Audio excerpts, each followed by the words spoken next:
नमस्कार दोस्तों, आज हम सब जानेंगे महाराज एकनाथ के गृहस्थी जीवन के बारे में। क्योंकि संत महापुरुष का गृहस्थी जीवन कैसा रहता है यह हम सबको जाननी चाहिए। इससे जीवन सहज हो जाता है। संत एकनाथ महाराज ने जब गृहस्थ आश्रम स्वीकार किया तब उनका चित्त आत्मबोध में रंग चुका था। इसका कारण संसार में रहकर भी संसार के आसक्ति से दूर हो चुके थे। उन्होंने कहा, मेरा सुख और मेरी संपत्ति यही आत्मबोध है।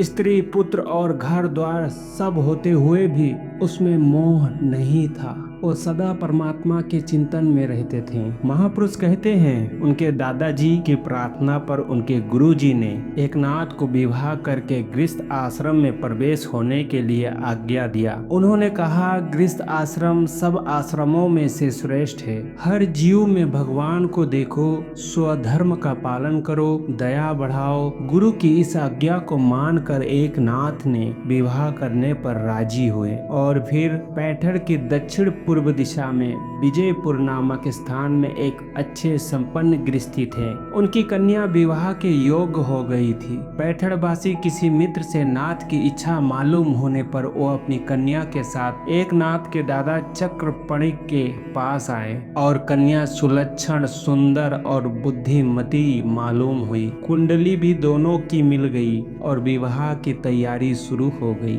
दोनों ओर से बारात जुटी। विजयपुर से एकनाथ जी के उद्धम नाम के स्नेही संबंधी भी आए। वो बहुत परिश्रमी, श्रद्धालु और सेवा भाव वाले थे। उनके प्रयास और ग्रामवासियों के सहयोग से विधि पूर्वक विवाह बड़ा उत्सव से संपन्न हुआ। वधू का नाम गिरजा रखा गया। महापुरुष कहते हैं, एकनाथ और गिरजाबाई का विवाह केवल शरीर का नहीं, विवेक और शक्ति का चीर सम्मेलन था। वृद्ध दादा दादी के नेत्र प्रसन्नता से भर आए। उन्हें इस बात की चिंता थी कि क्या भानुदास जी का वंश आगे चलेगा, पर कहते हैं आशा का पौधा वृक्ष बनने को था। इस प्रकार एकनाथ महाराज गृहस्थ जीवन में प्रवेश किया। उनकी दिनचर्या अत्यंत सुसंस्कृत और दिव्य थी। ब्रह्म मुहूर्त में उठकर गुरु स्मरण करते, फिर शौच स्नान कर गंगा स्नान हेतु जाते, सूर्य उदय से पूर्व संध्या वंदन करते, लौटकर देवी पूजन, ध्यान, भागवत आदि ग्रंथों का श्रवण करना और अतिथियों का सत्कार करके भोजन करते थे। भोजन के बाद विद्वान ब्राह्मणों के साथ आत्मचिंतन, फिर तीसरे पहर भागवत, रामायण या ज्ञानेश्वरी के प्रवचन होता। सायंकाल गंगा स्नान, संध्या वंदन, आरती और कुछ हल्का भोजन करके रात्रि का समय हरि कीर्तन, पुराण, उपनिषद, वेद मनन में लगते। महापुरुष कहते हैं 4 घंटे की अल्प निद्रा भी उन्हें पर्याप्त थी। उनका आहार विहार संयमित था। उनका हर कार्य हरि के चरणों में समर्पण था। गुरु स्मरण, नाम जप, आत्मचिंतन, हरि भजन उनके जीवन के मूल स्तंभ थे। वो संसार के सभी कार्य करते हुए उसमें रमे नहीं, बस प्रभु में ही सदा लीन रहते थे। वो हर जीवों में भगवान को देखते थे। इसीलिए सभी को एक समान का व्यवहार करना और उनके यहाँ गरीबों और जरूरतमंदों को हमेशा भोजन का दान करना। छोटा हो, बड़ा हो, अमीर हो, गरीब हो, जो कोई उनके सामने आता उसमें वो प्रभु को ही देखते थे। घर का सब कामकाज उद्धव ही बड़ी प्रसन्नता से करता था। इससे एकनाथ महाराज को उस ओर देखने की कोई आवश्यकता नहीं होती थी। घर में क्या है, क्या लाना है, ये सब उद्धव ही देख लेते थे। वो सच्चे शिष्य बनकर नाथ महाराज की केवल दया दृष्टि प्राप्त करना चाहते थे। एकनाथ महाराज को धर्म पत्नी भी उन्हीं की योग्य मिली। उनकी धर्म पत्नी सास ससुर की खूब सेवा करके पति को प्रसन्न किया और कुछ दिन बाद वृद्ध दादा दादी के निधन हो गया। घर का सारा भार गिरजाबाई पर आ गई। नाथ के समान ही गिरजाबाई भी शांत और दयालु थी। गिरजाबाई ने गृह कार्य का भार उठाया और हर परिस्थिति में एकनाथ जी की धर्मपत्नी के रूप में आत्मसमर्पण भाव से साथ दिया। एकनाथ महाराज के घर में कभी अन्न वस्त्र की कमी नहीं हुई। सदा ही दीन दुखियों के दुख को निवारण में लगी रहती थीं और उनके आशीर्वाद लिया करती थीं। एकनाथ महाराज का एक ही इच्छा था कि द्वार पर आया हुआ कोई भी अतिथि खाली हाथ न लौटे, और गिरजाबाई रात बेरात चूल्हा जलाकर रसोई बनाकर भूखे को भोजन कराने में उन्हें कभी आलस्य नहीं किया। घर का सब काम काज संभाल कर वो भी नाथ के समान ही सदा हरि चिंतन में ही मगन रहती थी। एकनाथ जी कहते हैं, अतिथि, पति और पुत्र सब जिसके दृष्टि में समान है और धन का लोभ जिसके मन में स्पर्श भी नहीं करता, वो ही परमार्थ का अधिकारी है। गिरजाबाई ऐसी ही थी। उनके सद्गुणों के कारण गृहस्थी जीवन भी एक आनंदमय तीर्थ यात्रा बन गया था।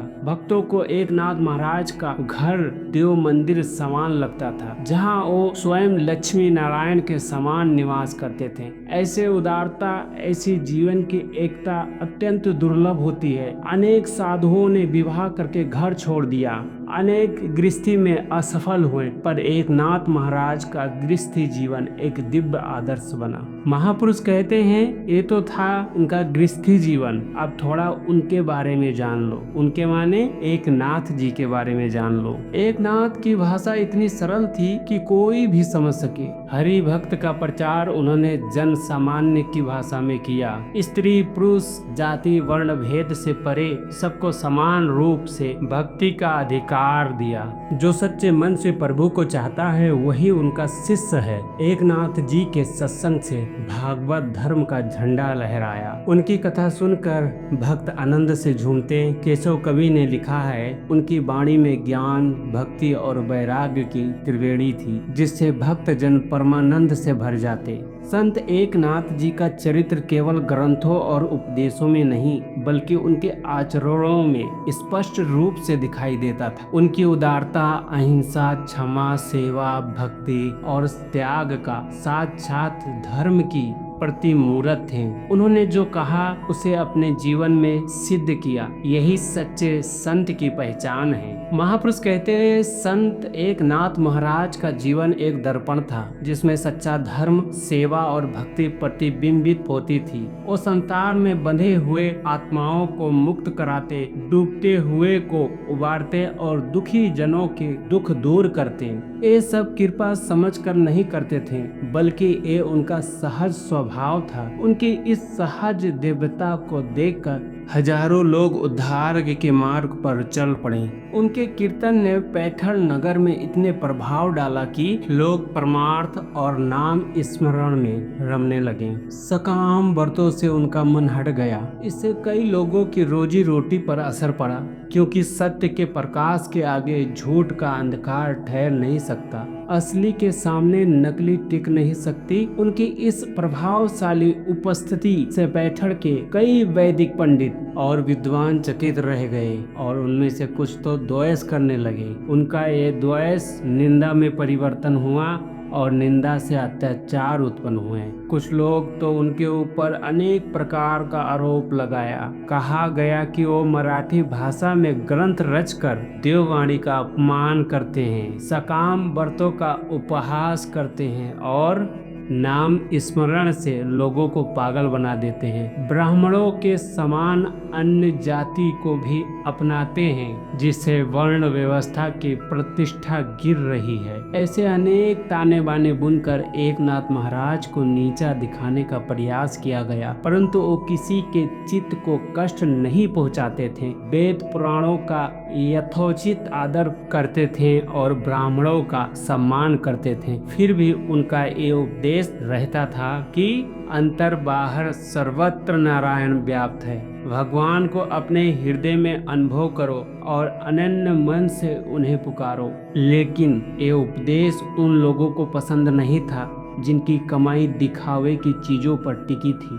एकनाथ महाराज ने कभी झूठ का आश्रय नहीं लिया और न कभी सच बोलने में संकोच किया। उन्होंने दिखावा करने वाले को, बाहरी आडंबर में फंसे लोगों को निडर होकर सच का आईना दिखाया, जो कभी न रुके। इस सच्चाई को उजागर करने की झलक साफ दिखाई देती है। ऐसे निर्भीक विचारों के कारण वो दंभी महात्माओं के नहीं थे। वो ब्राह्मण होते हुए भी पाखंडी और अधर्मिक ब्राह्मणों के पक्ष नहीं लेते थे। उनके दरबार में केवल हरिभक्त और सदाचारी का मान होता था। एक सच्चा हरिभक्त चाहे भंगी क्यों न हो, वो उसे दुराचारी ब्राह्मण से श्रेष्ठ मानते थे। संत एकनाथ कहते थे, पूर्ण भक्त जाति वर्ण से ऊपर होता है, वो अपने देह का अभिमान त्याग देता है। इस समदृष्टि के कारण उनके ऊपर अनेक अत्याचार हुए, पर वो अड़िग रहे। अपने ग्रंथ में उन्होंने स्वयं इस बात का उल्लेख किया है कि लोग उनके गुरु जनार्दन स्वामी के विषय में क्या क्या कहते थे। कोई उन्हें जीवन मुक्त मानता था, कोई पाखंडी, कोई उन्हें केवल हरि नाम का घोष करने वाला कहता था। महापुरुष कहते हैं, उनकी सहनशीलता अलौकिक थी। निंदा करने वाले के प्रति भी उनके मन में घृणा नहीं थी। वो चाहते थे कि उनका भी कल्याण हो। निंदा करने वाले को उन्होंने ऐसा सह लिया मानो वो कोई मिठाई हो। उन्होंने कहा, जो शिष्य की बात न सह सके, जो निंदा को पचा न सके, वो परमार्थ में असमर्थ है। निंदक भी मेरे लिए परम गुरु है। उनका ये भाव कितना ऊंचा था। वो कहते थे, निंदक आत्माराम का सखा है, वो हमारी काशी और गंगा है, वो हमारे दोष को धोकर शुद्ध करता है। उनका ये विशाल दृष्टिकोण इतना मधुर और विलक्षण था कि वो निंदा करने वाले को भी सन्मार्ग पर ले जाते थे। वो सिंह के समान धीर थे, जो न स्वयं किसी की निंदा करते थे और न अपनी निंदा से विचलित होते थे। उनका जीवन लोक सेवा में समर्पित था। कर्नाटक के एक साहूकार को स्वप्न में आदेश मिला कि रुक्मणी विट्ठल की मूर्ति पैठल में संत एकनाथ को दी जाए। उसने वैसे ही किया। एकनाथ महाराज ने विधि पूर्वक प्राण प्रतिष्ठा की, मंदिर बनवाया, भक्ति से पूजन किया और साहूकार को भी दीक्षित कर भगवान की भक्ति में स्थिर किया। एकनाथ महाराज का सिद्धांत था, न कर्म अतिशय आग्रह, न कर्म का पूर्ण त्याग, आत्मा के अनुशील में सहायक कर्म ही कर्तव्य है। वो मूर्ति पूजा और निर्गुण ब्रह्म दोनों के मध्य में स्थिर भागवत धर्म के श्रेष्ठ प्रवक्ता थे। उनका मत था, उनका कहना था, निर्गुण अगम्य है पर सगुण सहज है, दोनों ही एक ही हैं। उनका ये मत उन्होंने भागवत और रामायण की रचनाओं में सुंदरता से प्रकट किया है। वो कहते थे, भगवान सर्वत्र हैं, परंतु जिन्हें भक्ति नहीं है उन्हें केवल शून्यता दिखती है। इसका अर्थ ये हुआ महापुरुषों कि भगवान सब जगह है, परंतु जो भक्ति नहीं करता है वो केवल खाली खाली दिखता है, लेकिन खाली में वही है, बस उसके सिवा और कुछ नहीं है। साथ में एकनाथ महाराज को अनेकों चमत्कार और प्रसिद्धियां मिली। उन्होंने पत्थर की मूर्त को मक्खन खिलाया, श्राद्ध में ग्रामवासियों के पितरों को स्वर्ग से बुलाया, चोरों को भोजन कराया, महाराज जाति के बच्चे को गोद में उठाया और कहते हैं, थूकने वाले यौवन को, जवान लड़की को क्षमा कर दिया, क्योंकि वो नित्य 108 बार स्नान कराया था। ऐसी करुणा, समत और धैर्य की मिसाल कहीं और नहीं मिलती। उनके पास आने वाले सभी जीवों का उद्धार होता था। उस सब में भगवान का ही दर्शन करते थे। उनकी रचनाएं भागवत, भावार्थ रामायण, रुक्मणी स्वयंवर और सहर्षों अभंग आज भी उनकी भक्ति, ज्ञान और करुणा के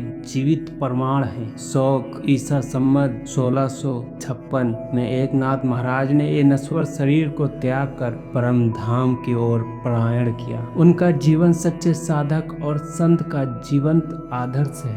उनका नाम सदा अमर रहेगा। अगर आपको एक कथा प्रेरणादायक लगी हो तो कृपया करके वीडियो को लाइक और कमेंट जरूर करें और विचार साझा करें, और ऐसे चैनल को सब्सक्राइब कर और अद्भुत जीवन में लाभ उठाएं।